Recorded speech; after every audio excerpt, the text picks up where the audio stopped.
The ice planet Zarion 7 had claimed 17 research teams before Captain Marcus Chen volunteered for the 18th mission. The frozen wasteland stretched endlessly beneath twin crimson suns that provided no warmth, only a blood-red glow across crystalline mountains and valleys carved from eternal ice. Previous expeditions had vanished without a trace, leaving behind only scattered equipment and mysterious energy readings that defied explanation. Marcus adjusted his thermal suit as the shuttle descended through Zarion 7's atmosphere. His breath formed small clouds despite the suit's heating systems. The planet's surface temperature averaged minus 200 degrees Celsius, cold enough to freeze carbon dioxide solid. Yet something lived down there. Something intelligent enough to disable advanced technology and cunning enough to avoid detection by orbital scanners. The shuttle touched down with a grinding crunch of ice. Marcus stepped onto the surface, his boots sinking slightly into the crystalline snow.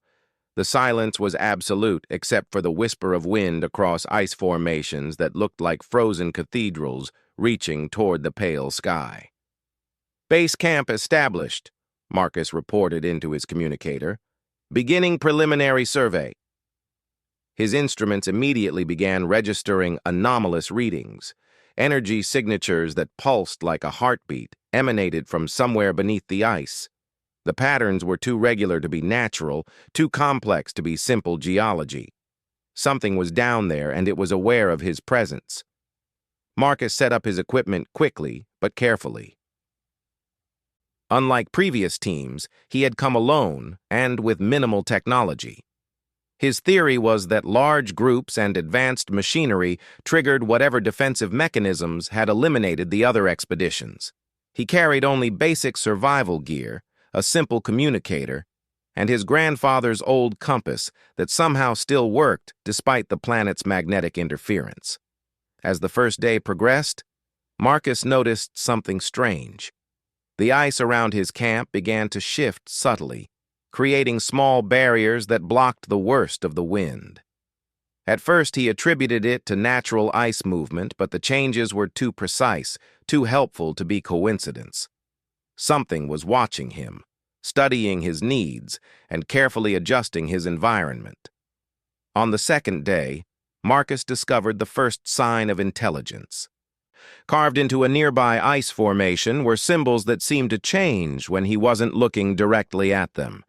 The markings were beautiful, flowing like frozen music across the crystalline surface. They spoke of loss, of waiting, of a terrible loneliness that stretched across centuries. Marcus spent hours studying the symbols, sketching them in his journal and trying to understand their meaning. As he worked, he felt the unmistakable sensation of being observed, not with hostility, but with curiosity. Whatever lived on Zarion 7 was as interested in him as he was in it. That night, as Marcus huddled in his thermal shelter, he heard something that made his blood freeze colder than the planet's atmosphere. Singing. A voice like crystal bells carried across the wind, beautiful and heartbreaking. The melody seemed to speak of ages of isolation, of watching the stars wheel overhead while trapped in an endless winter. Marcus emerged from his shelter despite the deadly cold.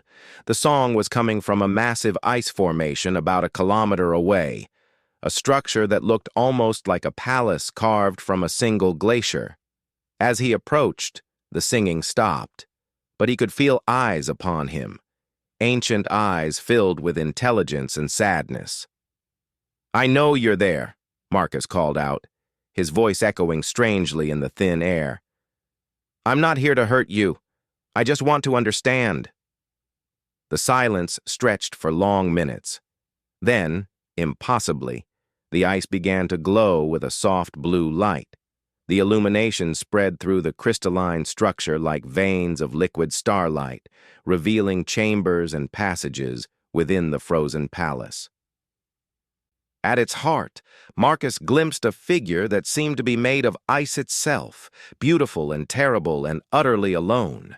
The figure moved closer to the transparent wall that separated them.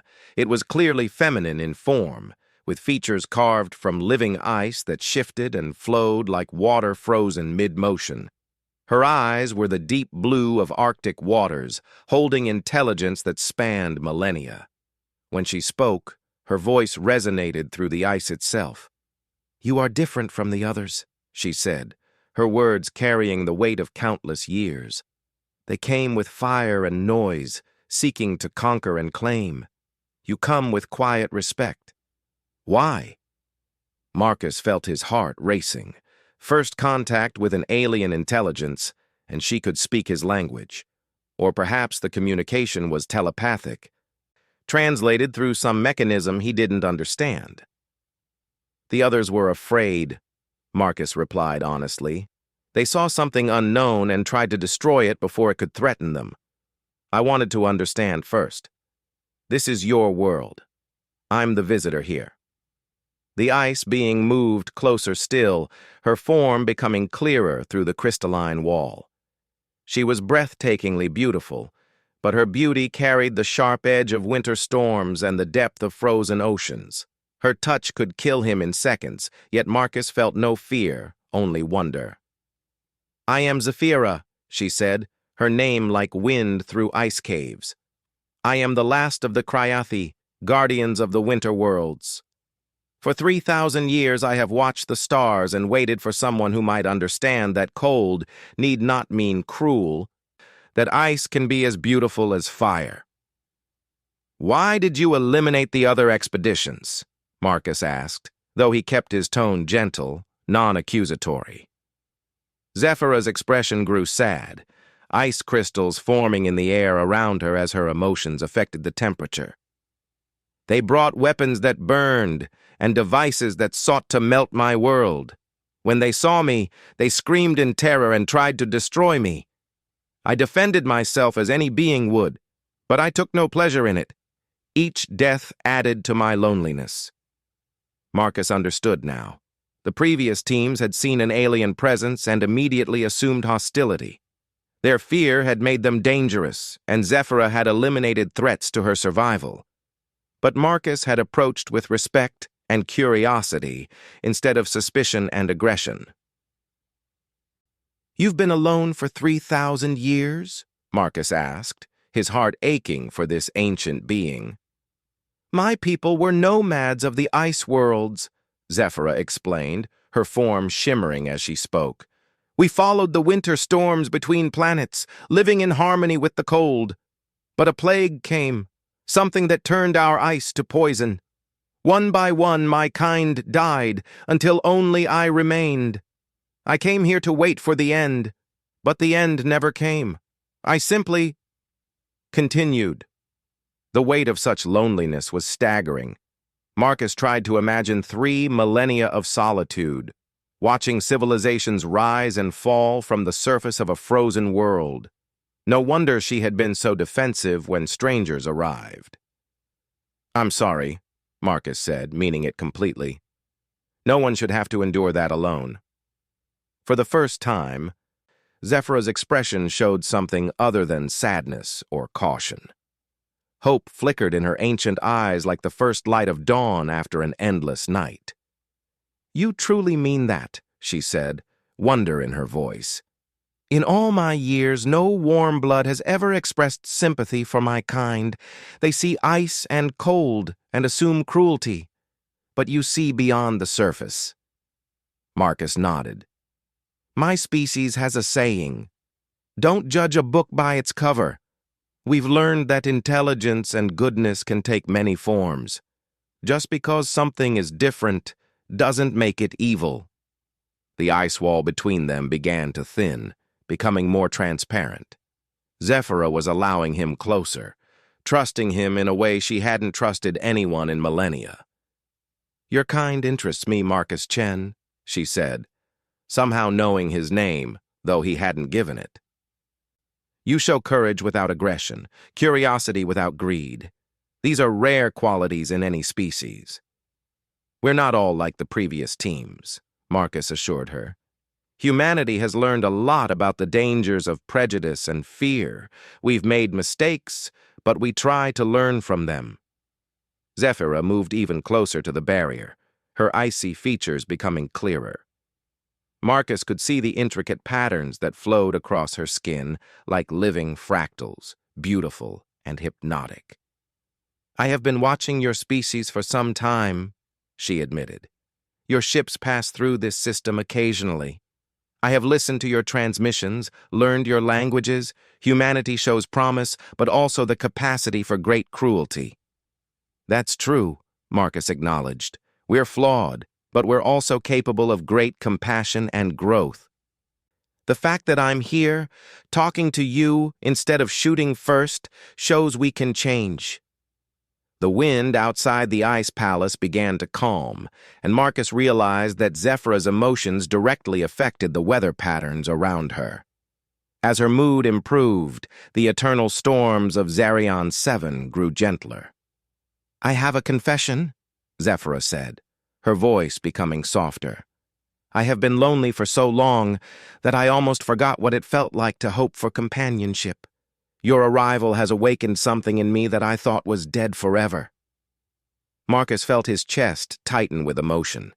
This ancient, powerful being was vulnerable in a way that transcended species barriers. Loneliness was universal, and he could see the deep need for connection in her crystalline eyes. "You don't have to be alone anymore," Marcus said gently. "If you're willing to trust me, I'd like to be your friend.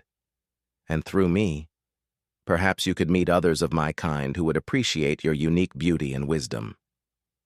The ice barrier between them continued to thin until it was no more than a sheet of crystal. Zephyra pressed her hand against it, and frost patterns spread from her touch like artistic masterpieces.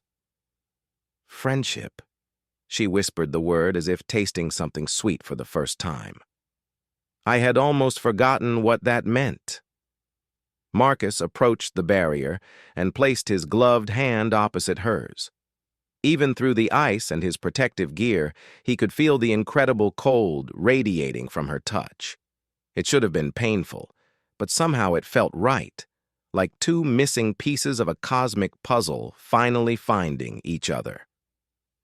"The question is," Marcus said carefully, "are you willing to take the risk? Opening yourself to friendship means making yourself vulnerable again. After 3,000 years of isolation, that can't be easy." Zephyra was quiet for a long moment, her ancient mind weighing possibilities and consequences. When she spoke again, her voice carried a determination that reminded Marcus why her people had been called guardians. "I have spent millennia in safety and solitude," she said. "I have protected myself so well that I nearly forgot what I was protecting myself for. Perhaps it is time to remember that existence without connection is merely survival, not truly living." The ice between them began to melt, not from heat, but from Zephyra's conscious control. Water droplets formed and fell like tears as the barrier dissolved. For the first time in 3,000 years, nothing stood between the last of the Cryathi and another intelligent being. Marcus felt the temperature around him drop dramatically as he stepped into Zephyra's domain. His suit's heating systems worked over time, but he barely noticed the cold. He was making history, forming the first peaceful contact between humanity and a being older than human civilization. "I promise you," Marcus said, his breath forming clouds in the frigid air. "Whatever happens next, you won't have to face it alone." Zephyra's form shimmered with emotions too complex for words. Hope and fear, excitement and uncertainty, all played across her crystalline features, like aurora dancing through ice.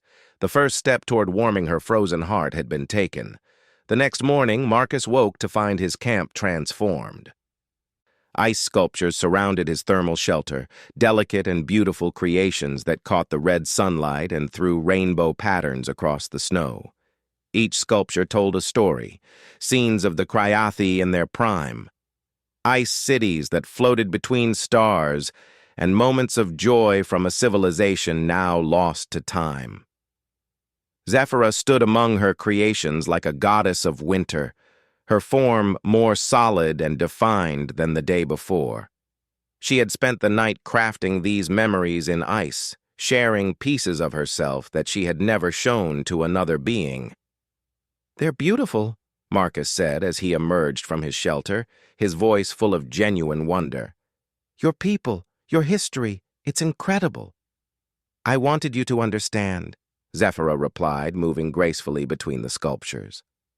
"The Cryathi were not a cold people despite our nature. We loved deeply, created beauty, and cherished life in all its forms. Ice was our medium, but warmth was our spirit." Marcus walked among the frozen artwork, studying each piece carefully. One sculpture showed Cryathi children playing in snow that sparkled like diamonds. Another depicted artists working together to create massive ice cathedrals that spiraled toward the stars. Despite being made of ice, every sculpture radiated warmth and joy. "How did you learn to create such beauty?" Marcus asked, stopping before a particularly intricate piece that showed two Cryathi embracing, their forms flowing together like living water. "Art was how we communicated our deepest emotions," Zephyra explained, her hand passing over the sculpture with reverent care. "Words could not carry the full weight of what we felt, so we shaped our feelings into ice and shared them with others. This sculpture represents the love bond between my parents." Marcus felt a deep sadness for all that had been lost. An entire civilization of artists and philosophers, wiped out by a plague that turned their very essence against them. Zephyra was not just the last of her kind. She was the final repository of their entire culture. "Would you teach me?" Marcus asked suddenly, surprising himself with the request. Zephyra turned to him, her crystalline eyes wide with disbelief. "Teach you to work with ice? But you are a warm blood. Ice would not respond to you as it does to me." "Maybe not," Marcus admitted, "but I could learn the principles, the artistic vision behind it, and maybe with technology, we could find a way to bridge the gap between your ice artistry and human capabilities." The hope that flickered in Zephyra's eyes was worth any amount of effort Marcus might have to expend. She had been alone with her art for 3,000 years, unable to share the techniques and traditions of her people with anyone. The possibility of passing on even a fragment of Cryathi culture was clearly overwhelming. "You would truly want to learn our ways?" she asked, her voice trembling with emotion. "I would be honored," Marcus replied sincerely. "Your people created something beautiful and unique in the universe. That knowledge shouldn't die with you." Zephyra moved closer to Marcus, her presence dropping the temperature around him by several degrees. His suit compensated automatically, but he could feel the profound cold that was her natural state. "Very well," she said, her voice gaining strength. "I will teach you what I can. But first, you must understand that ice artistry is more than technique. It requires the artist to pour their very essence into the medium. You must be willing to be vulnerable, to expose your deepest emotions." Marcus nodded, understanding the gravity of what she was offering. This wasn't just about learning a craft. It was about forming a connection that transcended species barriers. Zephyra gestured to a clear area of snow, and the ground began to freeze into a smooth, perfectly level surface. With movements that seemed like a dance, she began to shape the ice with her bare hands. The frozen water responded to her touch as if it were alive, flowing and forming according to her will. "Feel the emotion first," she instructed as she worked. "What do you want to express? What is in your heart that words cannot capture?" Marcus thought carefully. What did he feel in this moment, standing on an alien world beside the last survivor of an ancient race? Wonder, certainly.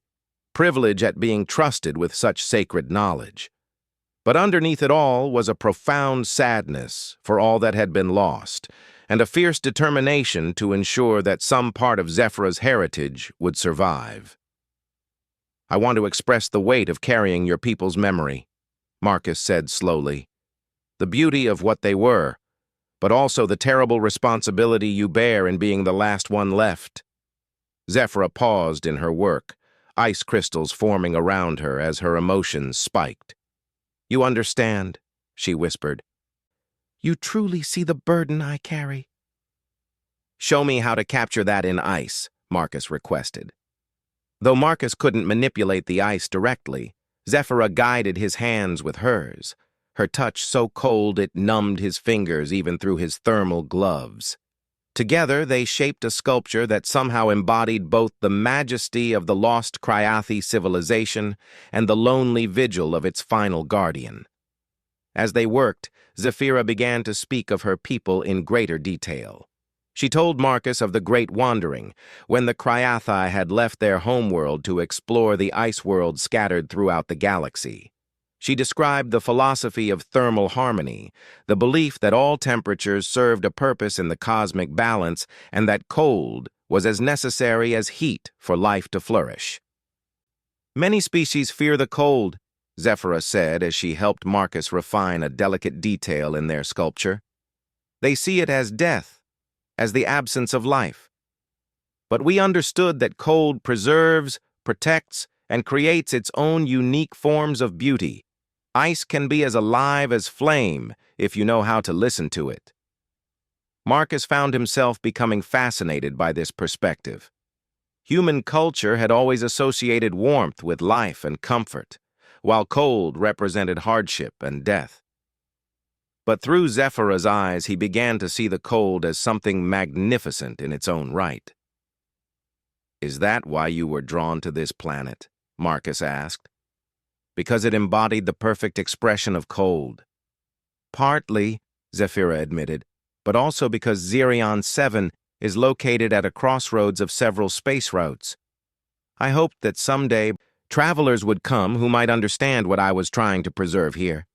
I never expected to wait so long, or for the meetings to go so badly when they finally came."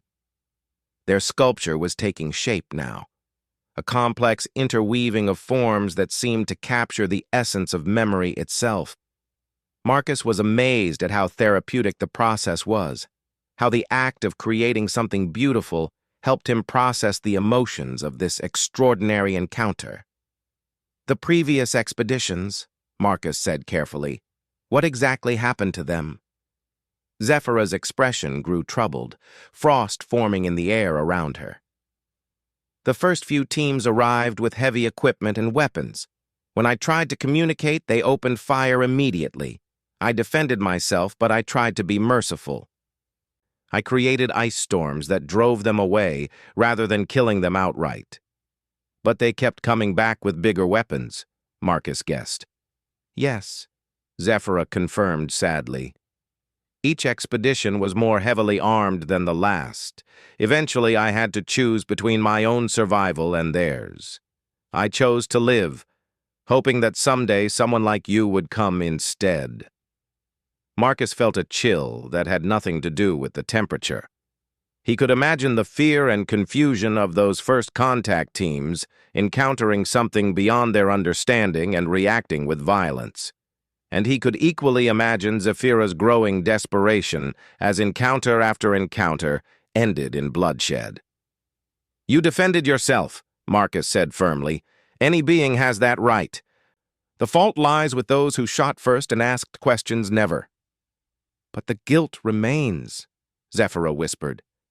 "Each life taken was irreplaceable, unique. Their deaths added to the loneliness because they meant fewer chances for understanding, fewer opportunities for connection." Marcus stopped working on the sculpture and turned to face Zephyra directly. "That's why this matters so much," he said. "This conversation, this art we're creating together, it proves that understanding is possible. Your people's faith in the value of all life wasn't misplaced." Zephyra's form shimmered as powerful emotions coursed through her. For the first time in millennia, someone was validating not just her right to exist, but the values and beliefs that had defined her entire civilization. "I have dreamed of this conversation for so long," she admitted. "In my loneliest moments, I imagined meeting someone who could see beyond the ice and cold to the warmth within. I began to think such a being could not exist." We exist, Marcus assured her, and there are others like me.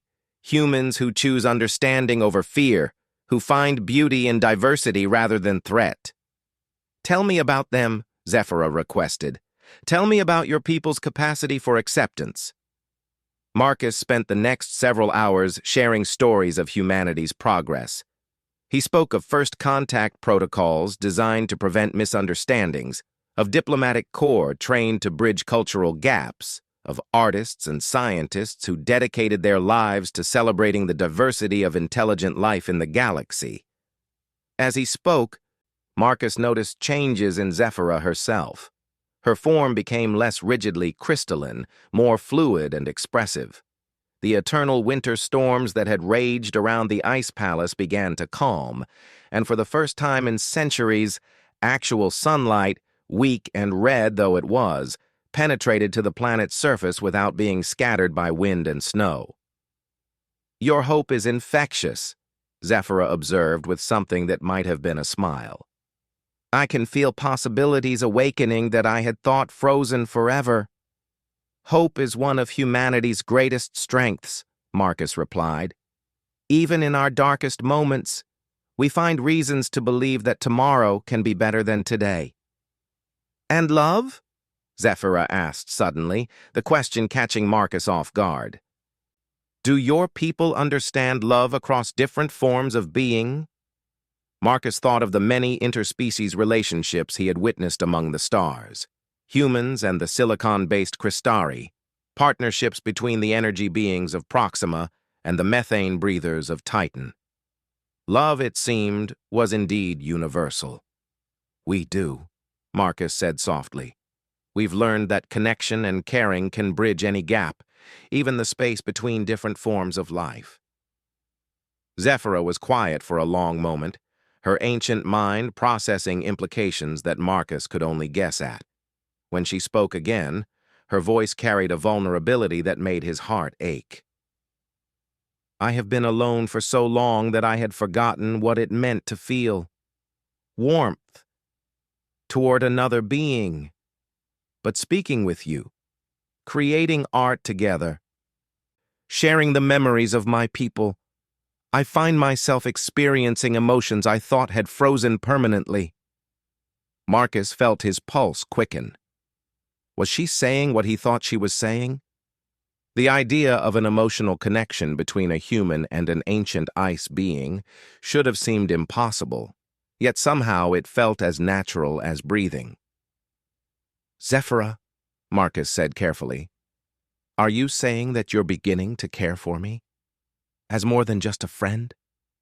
Her crystalline features shifted into an expression of such profound longing that Marcus felt it like a physical blow. Is such a thing possible? She whispered. Can warmth and cold exist in harmony? Can ice learn to love fire without being destroyed by it?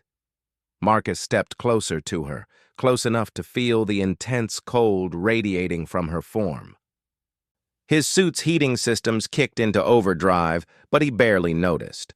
All his attention was focused on the incredible being before him, ancient and beautiful and utterly unique.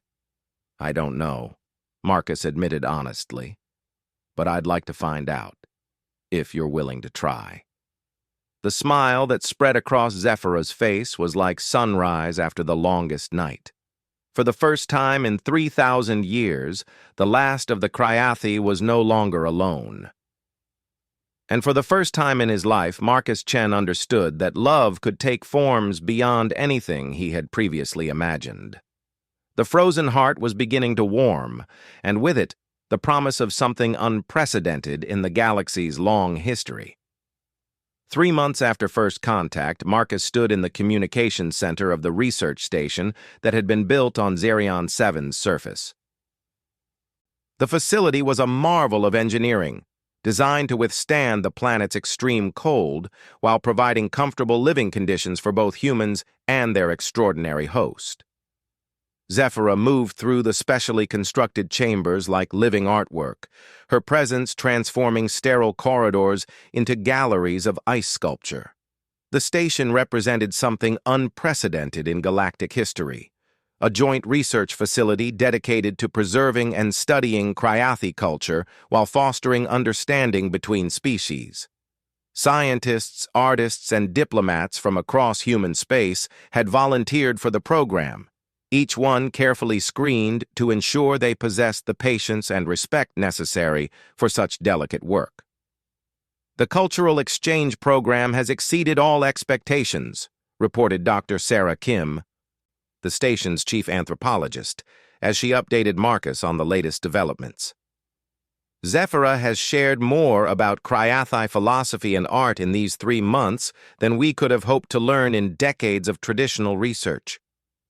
Marcus nodded, watching through the observation window as Zephyra demonstrated ice sculpting techniques to a group of fascinated human artists.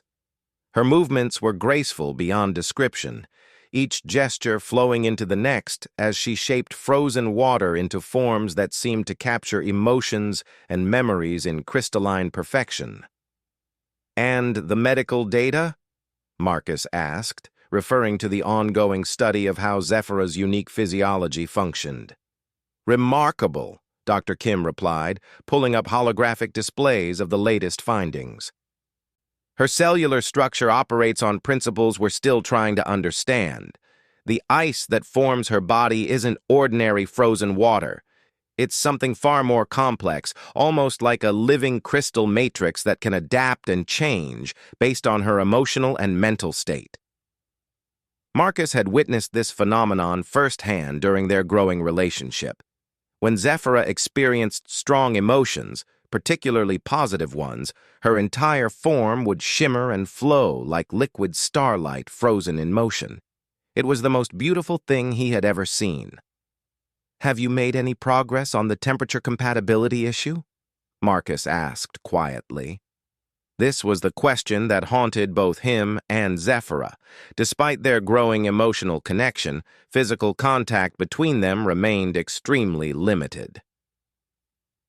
Zephyra's natural body temperature was so far below human tolerance that direct contact could cause severe frostbite within seconds. They had managed brief touches while Marcus wore specially designed thermal suits, but true intimacy seemed impossible. "Actually, yes," Dr. Kim said with a smile. "That's what I wanted to discuss with you. We think we've found a solution." Marcus felt his heart rate spike. "What kind of solution?" "The medical team has been working with Zephyra to understand her thermal control abilities," Dr. Kim explained. "It turns out she has far more control over her body temperature than we initially realized. She's been keeping herself at maximum cold because that's her species' natural state, but with practice, she can actually warm herself significantly." "How significantly?" Marcus asked, hardly daring to hope. "To within 30 degrees of human body temperature," Dr. Kim replied. "Still very cold by our standards, but potentially manageable with the right equipment and preparation." Marcus stared at the data displays, his mind racing with possibilities. 30 degrees would still require careful planning and specialized gear, but it meant that true physical contact might actually be possible. The emotional barriers between them were already crumbling. Now the physical ones might follow. "There's more," Dr. Kim continued. "The engineering team has been developing environmental suits that could allow for extended contact between different thermal biologies. The prototype should be ready for testing within the week." Before Marcus could respond, an alert chimed through the station's communication system. The voice that followed was crisp and professional, but carried an undertone of excitement that made everyone in the research center pay attention. "All personnel, we have incoming transmissions from multiple sources. Contact protocols are in effect." Marcus and Dr. Kim rushed to the main communications center, where they found the staff buzzing with activity. On the primary display screen, multiple incoming signals were being processed and decoded. As the messages resolved, Marcus felt his breath catch in his throat. "These are responses to our cultural exchange broadcasts," announced Lieutenant Torres, the station's communications officer. 17 different species have replied to our transmissions about the cryathi preservation project. The messages came from across the galaxy, crystalline beings from the Andromeda spiral who recognized kinship with Zephyra's ice-based physiology, energy creatures from the galactic core who were fascinated by her people's thermal philosophy, and even nomadic traders who claimed to have encountered other Cryathi survivors in distant sectors. "Other survivors?" Marcus asked, his voice tight with excitement. "Are you certain?" "3 separate sources claim to have encountered ice beings matching Cryathi descriptions," Lieutenant Torres confirmed. "The locations are scattered across the outer rim, but the descriptions are remarkably consistent." Marcus felt tears forming in his eyes as he considered what this might mean for Zephyra. For 3,000 years, she had believed herself to be the last of her kind. The possibility that other Cryathi might still exist would transform her world completely. "Where is Zephyra now?" Marcus asked urgently. "In the art laboratory with the sculpture team," Dr. Kim replied. "Should I?" "No," Marcus interrupted, heading toward the exit. "This news needs to come from me." Marcus made his way through the station's corridors, his mind racing as he tried to process the implications of what they had learned. The discovery that other Cryathi might still exist was incredible enough, but the broader response from the galactic community was equally significant. Their little research station on Zerion 7 had apparently captured the imagination of species across the galaxy. He found Zephyra in the art laboratory, working with a team of human sculptors to create a memorial wall honoring her lost people. The project had been her idea, a way to ensure that Cryathi history would be preserved even if something happened to her. Each panel told part of the story of her civilization, from their earliest days on their homeworld to their final diaspora among the ice worlds. "Marcus," Zephyra said, looking up from her work as he entered. Her crystalline features brightened with genuine pleasure at seeing him, an expression that never failed to make his heart skip. "Perfect timing. We just completed the panel depicting the Festival of Frozen Stars. Would you like to see it?" Marcus approached the sculpture, genuinely amazed by its beauty. The ice carving showed hundreds of Cryathi gathered in celebration, their forms flowing together in complex patterns that somehow captured both individual identity and collective joy. Tiny details throughout the piece told smaller stories: children playing, artists creating, lovers embracing under stars made of crystallized light. "It's incredible," Marcus said sincerely. "Your people's capacity for joy comes through in every detail." "They would be pleased to know their memory lives on," Zephyra replied, her voice carrying the weight of millennia, but also a warmth that hadn't been there when they first met.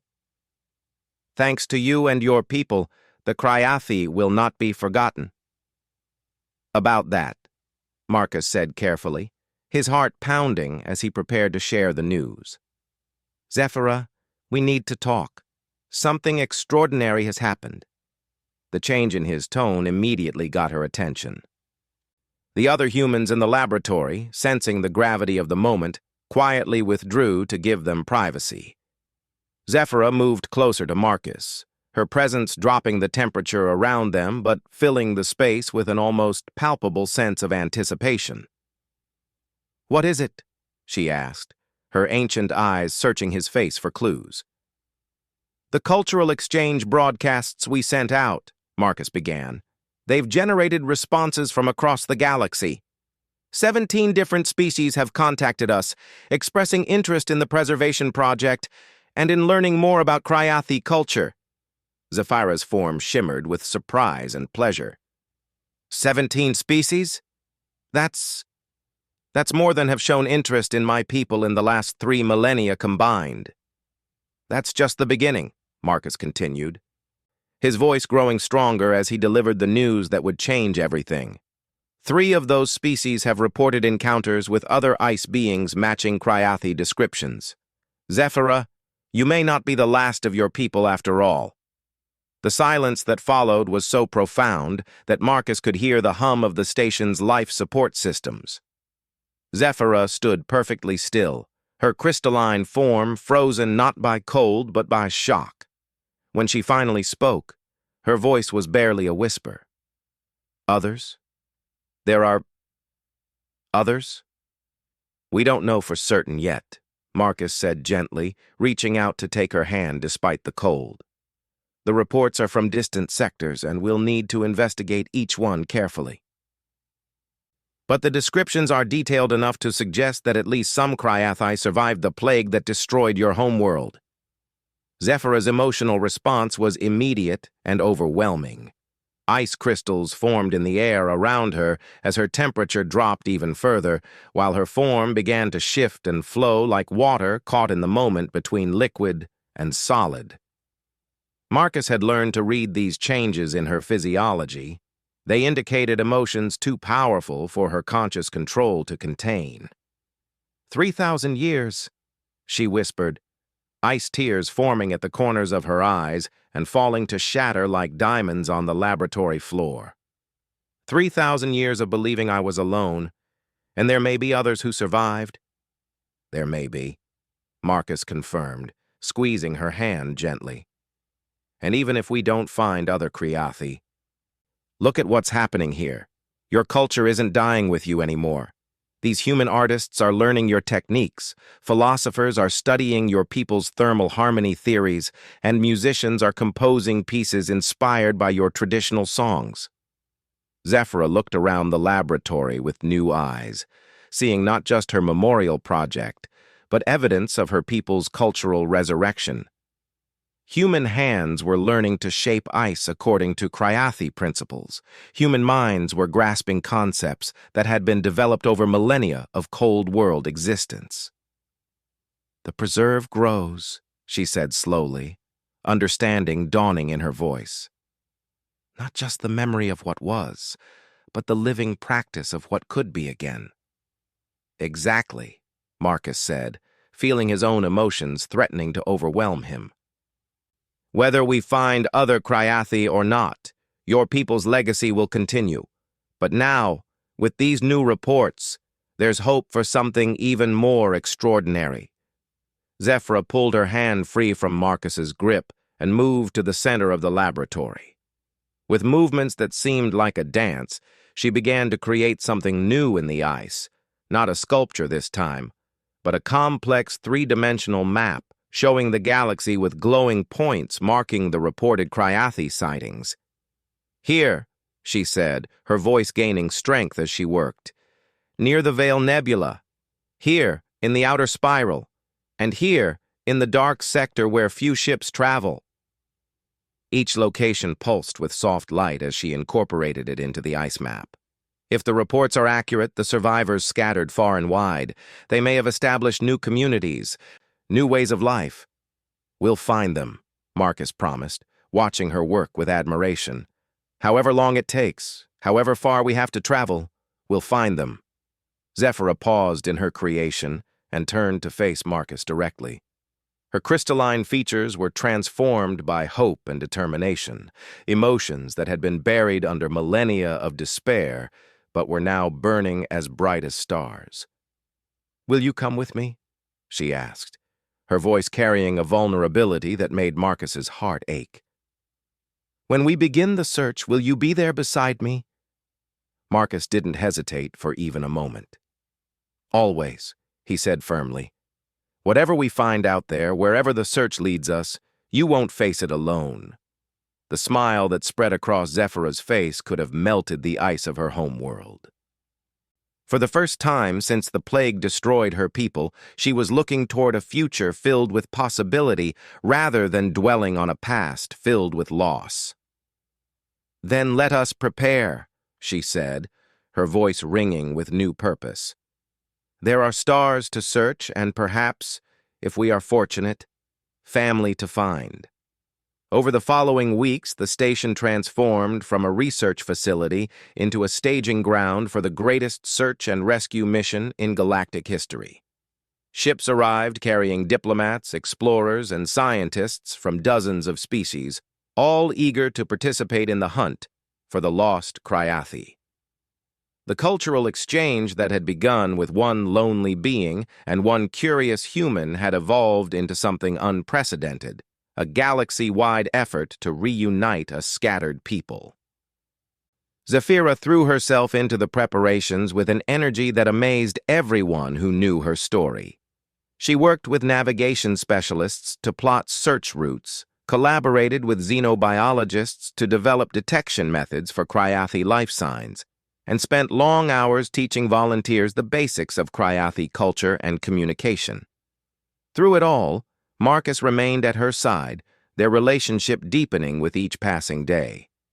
The temperature compatibility issues that had once seemed insurmountable were gradually being solved through a combination of Zephyra's growing ability to warm herself and advances in environmental suit technology. They had progressed from brief touches to extended physical contact, and each breakthrough brought them closer together.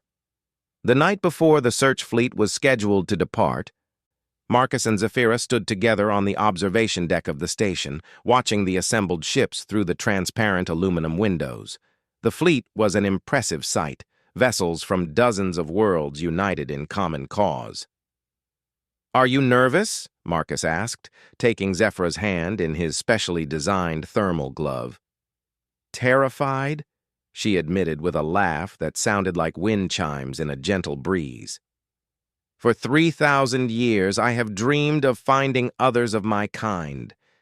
Now that the possibility is real, I find myself afraid of what we might discover. What if the reports are wrong? What if we find only empty worlds and frozen ruins?"